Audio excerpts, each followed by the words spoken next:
What's good, Revs fam? My name's Chris, and welcome back to another Revs Revolt Weekly Rewind.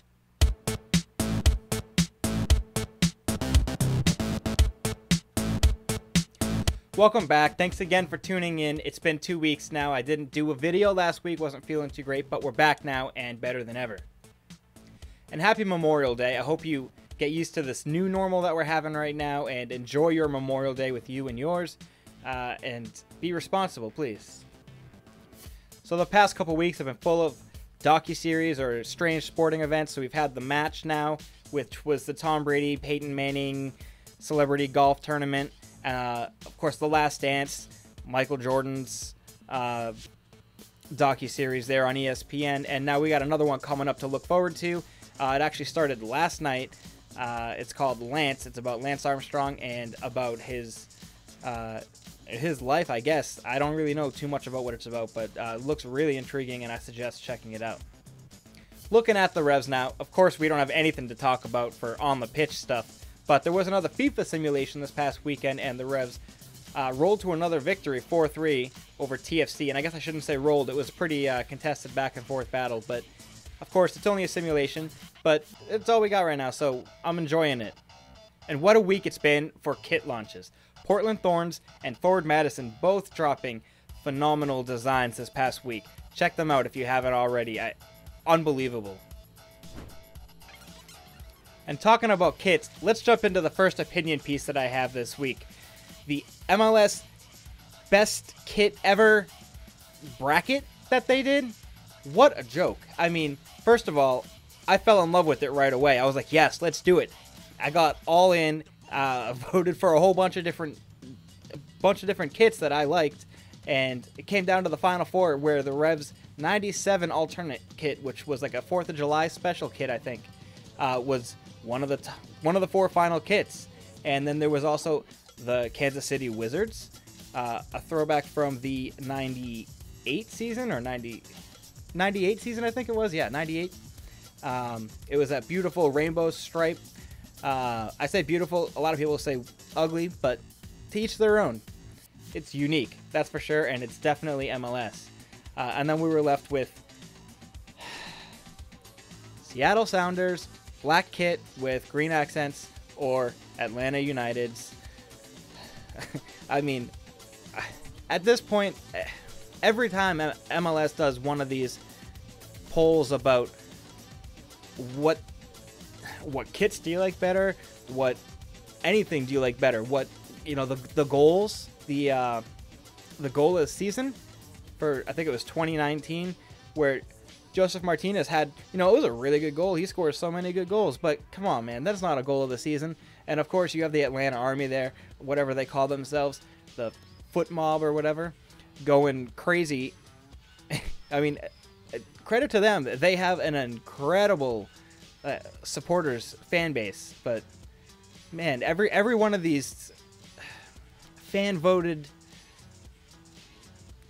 competition things, whatever you want to call it, all it is a popularity contest. Every single time it's going to come down to Atlanta United and Seattle Sounders and Portland. And, you know, again, credit to Seattle and Portland as well, of course, but why bother at this point?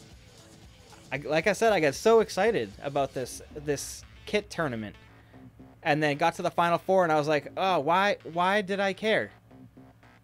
Even if people think that the Revs kit was the best kit, and no one's gonna vote for it.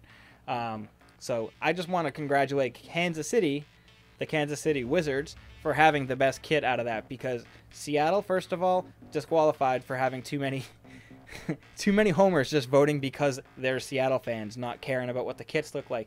And same thing goes for Atlanta.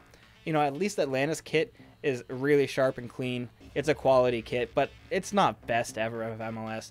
And I love the green shorts that go along with that Seattle kit, but we're talking about the shirt itself right now.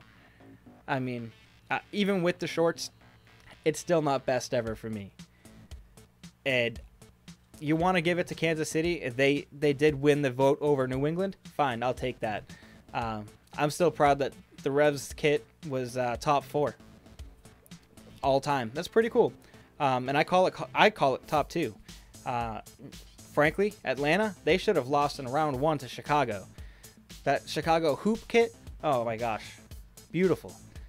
One of the few Chicago Fire kits that I really, really, really like. And then on the other side, Seattle. Come on, how does Seattle get past that phenomenal Minnesota United kit? I thought that was going to be the one that was going to win it all before I realized that all the fan alliances and biases and everything are going to ruin this whole thing. So I don't know how Seattle beat Minnesota. I don't know how Seattle beat Portland. Frankly, that Portland kit, that green kit, which Portland should have lost as well to San Jose, but, you know, that's another one for them. But that Portland kit still should have beat Seattle. And then I don't even think Seattle should have won over that Vancouver kit. Maybe. That one's hit or miss. But still, I get very invested in these brackets and tourneys or whatever, and I get really frustrated at the end of it, and I'm kind of sick of it. I don't know. Let me know what you think. All right, now possibly getting a little controversial here. I want to talk about that possible tournament going down in Orlando for MLS to resume their season and get all the clubs playing down there on a neutral site with no fans. I've seen a lot of people saying that if that happens, or any, you know, regardless of whatever happens this season, whoever becomes champion is not really going to be considered a champion for the record books. But come on, I'm not here saying that the Revs are going to win MLS Cup this year.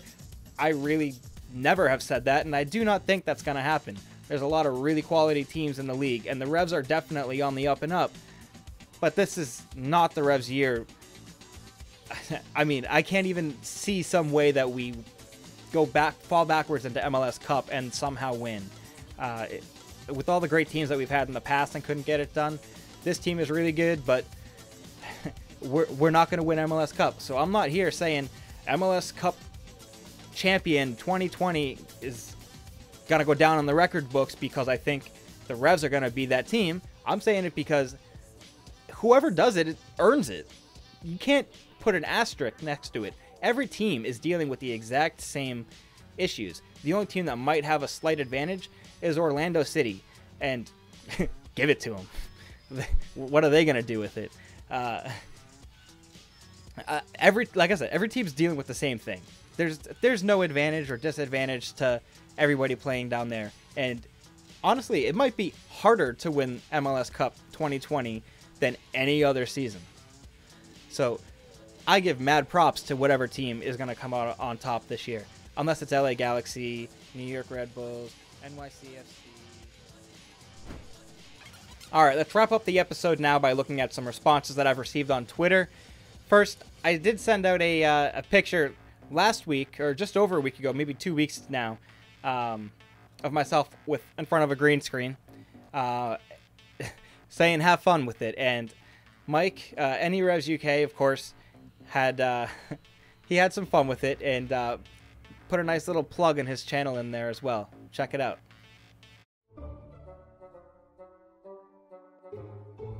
I don't even know, to be honest with you. On that day, I swore I would protect you. It's a promise I'll make sure to see through. Nani?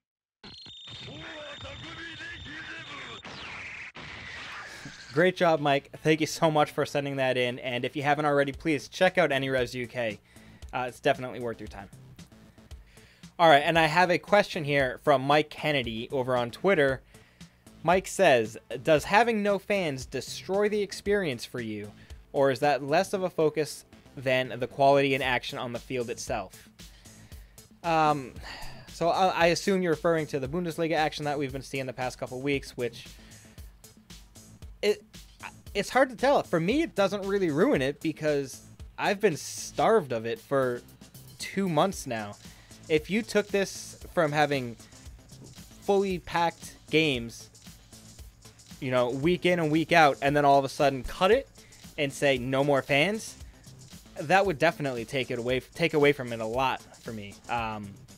But no, having no fans, it's different. You know what? It gives a fun little spin on it, and I'm enjoying seeing the quality. You know, that's really what I'm focused on. But it's definitely hurting some teams. Have you seen Schalke, whatever I can't speak. I can't say their name, but what's happened to them?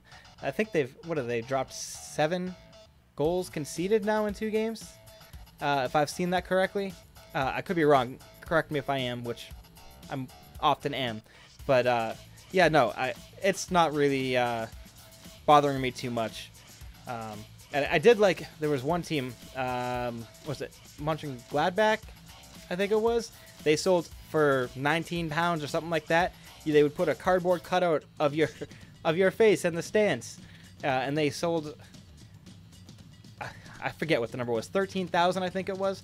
And now they're pumping in audio for the broadcast, at least, to make it sound more full. They're trying some great things, and you know, given the tough times they're dealing with, both the game day staff at the park itself and the production crew, they've been doing a great job, and they've been giving us the content that we've been wanting. So I applaud them tremendously. Thanks for the question, Mike. Well, that's going to do it for me this week. Hope everyone enjoys their Memorial Day, assuming you're celebrating Memorial Day if you're in the States. Otherwise, I hope you enjoy your Monday or whatever day you're watching this on. Just enjoy yourselves, stay safe, and if you want to get involved, please reach out to me on Twitter @Revs Revolt, or send me an email, revsrevolt@gmail.com. And if you like this video, please hit the like button. Let me know that you like what I'm putting out. If you want to see more, hit the subscribe button. Until next week, I'll catch you later.